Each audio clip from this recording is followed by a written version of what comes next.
the summer of 1952, a hardware store operator named Robert Cox was working a hog pen on a stretch of land just outside Clay City, Kentucky, along Highway 15. The field behind the pen had been turned over for the first time that any of the older residents in town could remember, ground that had sat undisturbed under grass and fence line for as long as anyone could recall.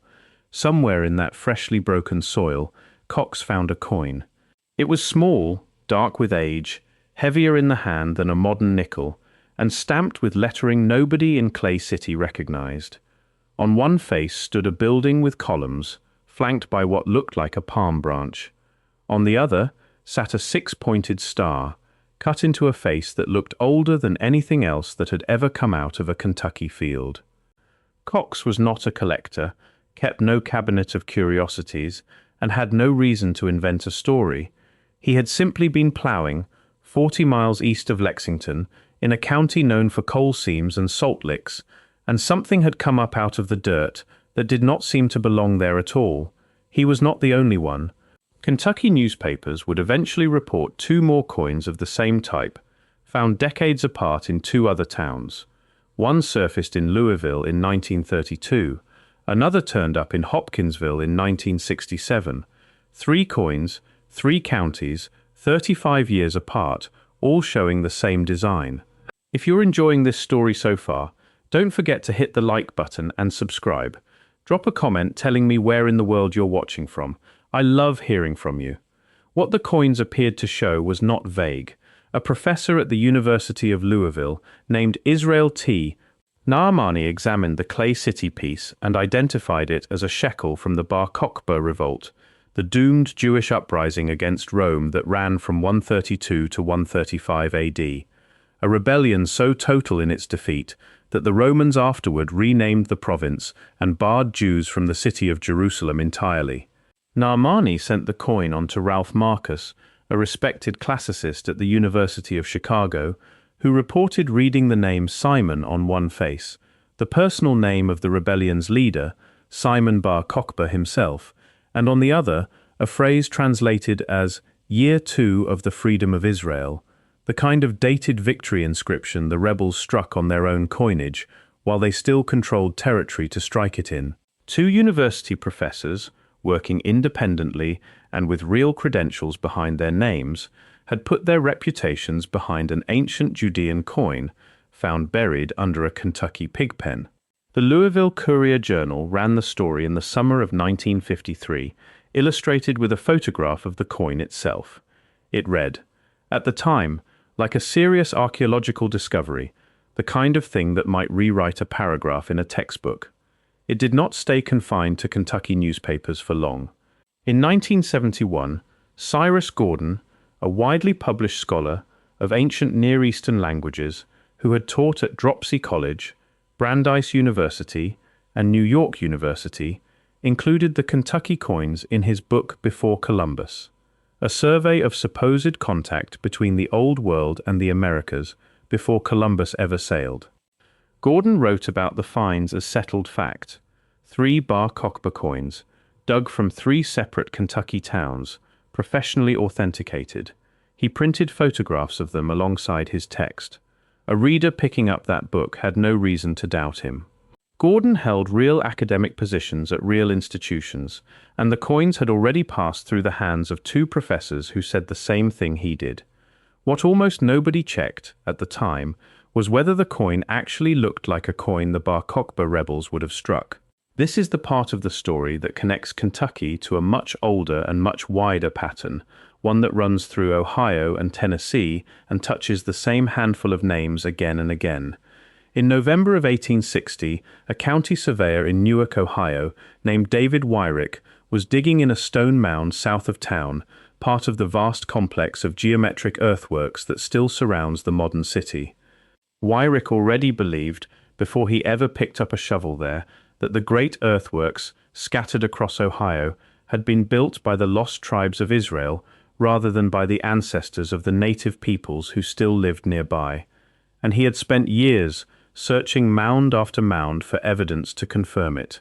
That November he found a small inscribed stone he called the Keystone, engraved with a few lines of Hebrew text. It was met almost immediately with suspicion, since nothing like it had ever turned up in an American burial mound before. Weeks later, in a different mound about 10 miles south of Newark, digging beneath a burial platform of wood, he found a second and far more elaborate object, a black stone carved on 4 sides with a robed, bearded figure identified by an arching inscription as Moses, surrounded by an abbreviated version of the 10 Commandments written in a form of ancient Hebrew script. It became known as the Decalogue stone. Wyrick published a pamphlet with woodcut illustrations of what he had found. When later researchers compared his own woodcuts against the actual stone, they counted at least 38 discrepancies across 256 letters, including entire characters that appeared on the stone but never made it into Wyrick's drawings, and vice versa. That mismatch is exactly what you would expect if the person copying the inscription by hand had never seen an authentic ancient Hebrew text to copy accurately from, because none existed for him to reference. Wyrick died in 1864. In a letter to the Smithsonian the year before his death, he confided that he suspected he had been the victim of a hoax. He never said by whom. 29 years later, in 1889, a field assistant named John W. Emmett, working for the Smithsonian's Bureau of Ethnology under the direction of archaeologist Cyrus Thomas, opened an undisturbed burial mound along the Little Tennessee River near a creek called Bat Creek. Inside, alongside brass bracelets and other burial goods, he found a small inscribed stone, barely 4.5 inches long, carved with 8 or 9 unfamiliar characters, and published at the time as bearing Cherokee-style writing. It sat in storage for most of a century, nearly forgotten, until a photograph of it, in an old survey volume, caught the attention of a museum curator in Georgia in the 1960s. He brought it to the same Cyrus Gordon, who would later write about the Kentucky coins. In 1970, Gordon proposed that the stone had been photographed and displayed upside down since 1890, and that turned the right way. Its characters resolved into Paleo-Hebrew. Gordon read it as a phrase meaning for Judah. For decades afterward, the Bat Creek stone was cited as physical proof that ancient Judean travelers had reached Tennessee 2,000 years before Columbus. In 2004, archaeologists Robert Mainfort and Mary Quass tracked the inscription to its actual source. It was not ancient at all. It matched, letter for letter, an illustration from an 1870 Masonic reference book by Robert McCoy, showing artists' guesses at how the biblical phrase, "Holy to Yahweh," would have appeared in Paleo-Hebrew script. Someone in Tennessee in the 1880s had copied a 19th century printer's illustration onto a stone and buried it in a mound that Smithsonian excavators would later dig up as genuine. Records suggest that Cyrus Thomas himself, the very archaeologist who forwarded the stone to Washington for publication, had privately concluded by 1898 that it was fraudulent, but the Smithsonian had already staked its name on the find and never issued a public retraction. 3 states, 3 separate discoveries, decades apart, all reaching for the same conclusion, that someone from the ancient Hebrew or Judean world had set foot in North America long before any European ship crossed the Atlantic. And running through 2 of the 3, connecting Newark and Bat Creek, and now Clay City, is the same underlying hunger, and in the Bat Creek case, quite literally the same man rediscovering it twice, since the Cyrus Gordon who reinterpreted the Tennessee stone in 1970 is the identical scholar who repeated the Kentucky coin story as settled fact in his book the following year. In the 1800s, a large number of American settlers found it difficult to accept that the earthen mounds scattered across the Midwest and the South, at places like Cahokia in Illinois and the Newark earthworks in Ohio, had been built by the ancestors of native peoples they were actively displacing. It was more comfortable to imagine a vanished, non-indigenous race of mound builders who had lived there first and then disappeared, leaving the mounds behind as a kind of unclaimed inheritance, rather than as someone's still living ancestral ground. The theory was convenient. Presidents Andrew Jackson, William Henry Harrison, and Abraham Lincoln all lent it credibility at one point or another, and it fit neatly alongside the broader argument used to justify removing native nations from ancestral land throughout that same century. If you're hooked on this story, make sure to subscribe and turn on notifications so you never miss an upload. Your support means everything and helps me bring you more emotional stories like this one. The mound builder myth did not survive contact with real archaeology. Starting in 1882, the Smithsonian's Cyrus Thomas, working under the Bureau of Ethnology's first director, John Wesley Powell, spent more than a decade directing survey teams across the Ohio and Mississippi River valleys. Powell himself had already dismissed the mound builder theory as what he called a romantic fallacy, and he wanted a systematic answer instead of a folk one. Thomas's crews examined roughly 2,000 mounds and tens of thousands of artifacts across 21 states, comparing construction methods, burial customs, and grave goods against what was already known and observed of living tribes in the same regions. In 1894, Thomas published his findings in a 730-page report that mapped something on the order of 100,000 mound sites across the country. His conclusion was unambiguous. There was, in his own words, an unbroken chain connecting the mound builders and the historical Indians. There was no lost race. There never had been. It is considered one of the founding documents of professional American archaeology, precisely because it replaced a comfortable story with a documented one, built one measured pit and one recorded burial at a time. That is the standard the Kentucky coins never had to meet, until 1978. That year, a University of Texas anthropologist named Jeremiah Epstein published a skeptical paper systematically reviewing claims of pre-Columbian contact across the Americas, from Norse sagas to Egyptian hieroglyphs, supposedly found in Oklahoma, and the Kentucky coins fell squarely within his subject. As part of his research, he sent a photocopy of the Clay City coin to Yaakov Meshora, then the curator of numismatics at the Israel Museum in Jerusalem, and by consensus, the leading living authority on ancient Jewish coinage. Meshora did not hesitate. The coin was not ancient. It was not even a competent forgery. It was what specialists call a fantasy piece, a modern souvenir designed to look old, rather than to fool an expert. For Epstein, that settled the matter. It did not settle it in Kentucky. Professor Naamani, corresponding with Epstein afterward, said he still trusted Marcus's original 1953 reading over Meshora's. Asked to explain why the Clay City piece looked so different from a museum-quality Bar Kokhba coin, Naamani reportedly offered an explanation of his own invention, suggesting that impoverished rebels in the aftermath of the revolt had taken ordinary Roman coins and restruck them by hand, which was why, in his telling, one supposedly ancient Kentucky coin looked cruder than another found in the same state. It was an explanation built to protect a conclusion rather than to test one. A professor at Castleton State College in Vermont, Warren L. Cook, went further and publicly defended the coin in print, arguing it was unfair for a curator in Jerusalem to call a photocopied newspaper image a forgery without ever examining the physical object in hand. The dispute did not resolve. It simply went quiet for a while, the way these disputes often do. Not because anyone had been convinced, but because everyone involved had said what they were going to say. It resurfaced again around 2001, when an economist named Fred Coy Jr., who had taken an amateur interest in the case, tracked down the actual Clay City coin and sent photographs to both Meshora's successor at the Israel Museum, Chaim Gittler, and to numismatist David Hendon, a specialist in ancient Jewish coinage. Both identified it immediately as the same well-known fake. The tells, once you know them, are not subtle.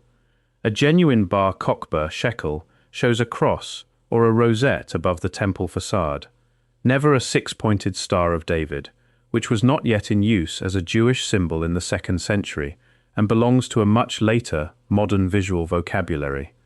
2 Hebrew letters that should have spelled part of Simon's name were missing from the coin entirely, even though the decorative dots meant to flank those letters were still present and evenly spaced, the kind of detail a worn ancient coin would not produce but a careless modern copyist reproducing a damaged source coin would. A stroke was missing from another letter, The ceremonial palm branch was crude, and the citron beside it had been reduced to a shapeless blob. Genuine tetradrachms of this type were struck in silver. The Kentucky coin was bronze. And a coin claimed to be a Roman piece overstruck by Jewish rebels, as one local theory held, should show ghostly traces of the original Roman design underneath. This one showed none. Hendon's own research eventually placed the object in a different, far less mysterious history. In the British Museum's collection, he found a lead cast of the exact same fake design, donated in 1922 by the dealers Spink and Sons, who labelled it plainly as a replica. That means whatever workshop produced this coin type was active at least 30 years before Robert Cox ever found one in his hog pen, and quite possibly earlier. Hendon's working theory is that these pieces were mass-produced novelty items, likely distributed by a Bible-themed marketing outfit in the early 1900s, and passed by the hundreds or thousands through churches and Sunday schools across the American South as tangible souvenirs of Scripture. He has personally examined more than 50 identical examples. Kentucky did not receive 3 miraculous survivals of an ancient rebellion. It received, in 3 different towns, 3 copies of the same turn-of-the-century religious trinket, each one plowed up decades later and mistaken, by well-meaning people and credentialed professors alike, for something it was never claimed to be by the people who actually made it. Kentucky's real ancient past was never missing. It simply required less imagination and more patience to find. On a bluff above the confluence of the Ohio and Mississippi rivers, in what is now Ballard County, Mississippian farmers built a compact village with platform mounds, a central plaza, and a burial ground, starting around 1100 AD and continuing until the settlement was abandoned sometime near 1350, for reasons the archaeological record still cannot fully explain. They grew corn in the river bottoms below the bluff, traded along river routes that ran for hundreds of miles, and buried their dead with pottery and copper ornaments close to where they lived. The site was first mapped by surveyor Robert Luffridge in 1888. Road construction cut through part of it in 1930, exposing burials and pottery to workers building the highway, and in 1932, an amateur archaeologist and Paducah businessman named Fane King bought the land with his wife, Blanche Busey King, and began excavating it using techniques he had watched professional crews use at the University of Chicago. The Kings opened their find to the public as a roadside attraction called the Ancient Buried City, charging 50 cents admission to walk through buildings the Kings had constructed directly over the excavated ground, past skeletons left in place, exactly where the diggers had found them. Newspaper advertisements from the period boasted of dozens of burials uncovered in their original position. By 1937, an estimated 20,000 vehicles a year were pulling off the highway to see it, a substantial tourist draw for a rural stretch of far western Kentucky during the Depression. Murray State University took over the site in the early 1980s, renamed it the Wickliffe Mounds Research Center, and replaced roadside spectacle with actual archaeology.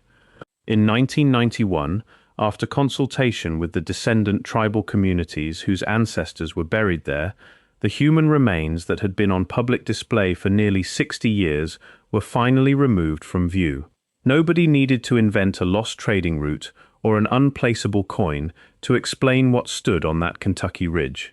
Real people whose descendants are still here built it, lived in it for roughly 250 years, and left behind a record that professional archaeology has been able to read plainly, without a translator, without a disputed photograph, and without a single forged letter. Robert Cox never claimed to have found proof of anything. He found a coin in a hog pen and told people exactly where he found it, and every honest account of this story starts from the fact that he was almost certainly telling the truth about that much. Everything that happened after him, the university letterhead, the published book, the 50 years of professors arguing past each other in journals, was built not on what Cox found, but on what people wanted it to mean. 3 coins, 3 towns, 3 decades of Kentuckians turning up the same forgotten Sunday school souvenir and handing it, each time, to someone with a professorship who was primed to believe it, because believing it confirmed a story about America's deep past that a great many people badly wanted to be true. The coin was real. It existed. You could hold it. The story built around it was not, and the gap between those two facts is the entire subject of this video. Somewhere in Kentucky, two more of those same souvenir coins are likely still sitting in a drawer or a museum case, still labeled, in someone's careful handwriting, as ancient. Thank you so much for watching until the end. If you loved this story, check out the other videos on your screen now. I think you'll really enjoy them. And don't forget to subscribe if you haven't already. See you in the next story.